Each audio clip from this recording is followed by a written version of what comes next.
Selamat pagi, siang, malam. Di sini kami akan menjelaskan terkait tugas besar AAT dengan anggota kelompoknya.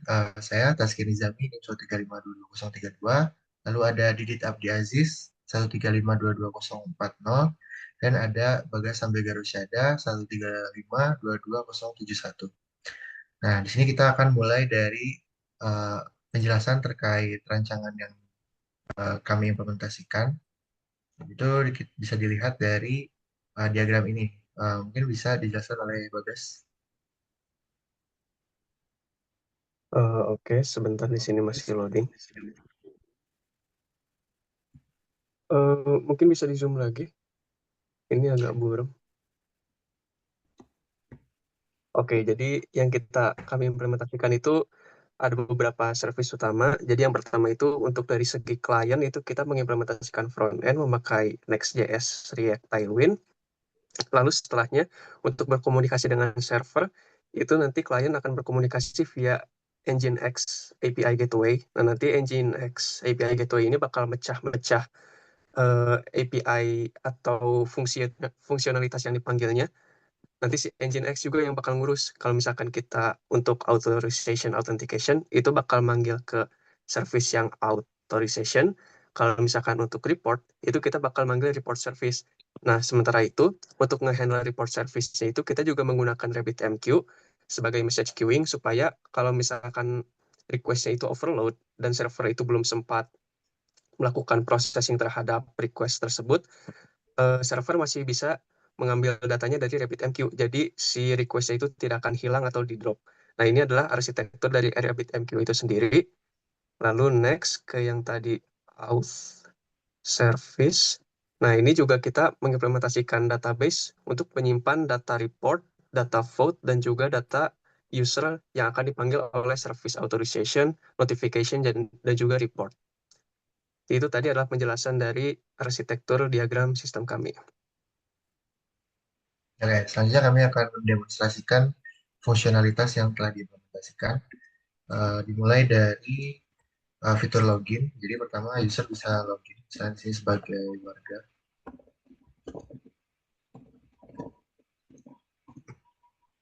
Nah, lalu setelah login sebagai warga, warga kemudian bisa membuat laporan baru.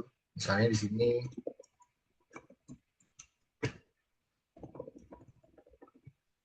lalu ada detailnya, jalan rusak, daerah, kerubukan. Nah, terus misalnya kita atur kategorinya ke infrastruktur, lalu misalnya di sini untuk publik, sehingga bisa dilihat oleh semua orang. Nah, di sini laporannya sudah masuk, dan jika kita mengecek di sistem yang login sebagai admin infrastruktur, ini jika kita refresh, maka laporan tadi akan masuk jalan rusak, bolong-bolong ini. Dan ini juga ada detailnya, jalan rusak daerah Grobogan Bali. Nah, kalau kita mengatur statusnya, misalnya kita udah mulai memprosesnya gitu si admin infrastruktur. Lalu kita klik simpan.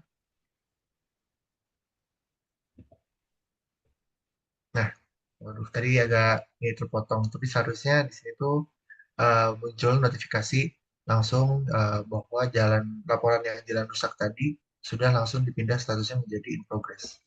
Nah, ini untuk notifikasi kan langsung muncul, tapi untuk di sini update-nya harus di refresh dan maka akan terrender bahwa ini sudah masuk in progress. Nah, lalu untuk laporan-laporan publik itu bisa dilihat di sini. Dan ini misalnya ada laporan dummy yang udah dibuat untuk ketika melakukan stress test. Nah, misalnya dari Budi warga, dia setuju dengan laporan ini. Jadi dia ingin naikin ini ke atas, jadi dia bisa melakukan upvote atau downvote. Nah, mungkin segitu aja untuk penjelasan terkait fungsionalitasnya. Kita lanjut ke implementasi RabbitMQ-nya seperti apa yang dijelaskan oleh Didit. Baik, jadi kita akan mencoba melakukan load testing terlebih dahulu pada Taski, bisa dijalankan. Yang mana ya? Yang Yang RabbitMQ. extreme load aja, PS1.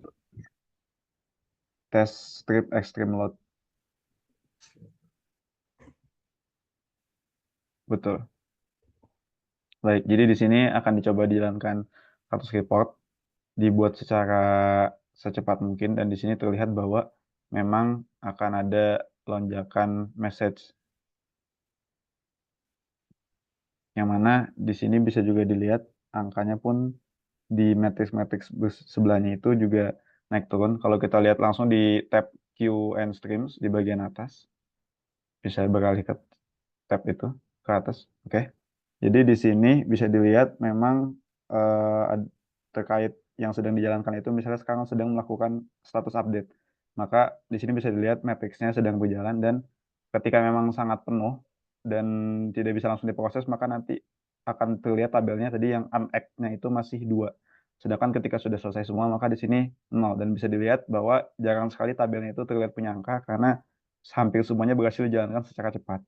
Adapun untuk queue-nya di sini ada 6, yang mana 3 yang utamanya itu dan 3-nya lagi adalah yang DLQ. Tujuan adanya DLQ ini adalah kami memanfaatkan konsep outbox, di mana apabila si RabbitMQ-nya ini down, maka notifikasi yang harusnya dikirim itu disimpan ke DLQ. Sehingga ketika RabbitMQ-nya sudah aktif kembali, bisa langsung melanjutkan proses pengiriman berdasarkan data terakhir di DLQ tadi.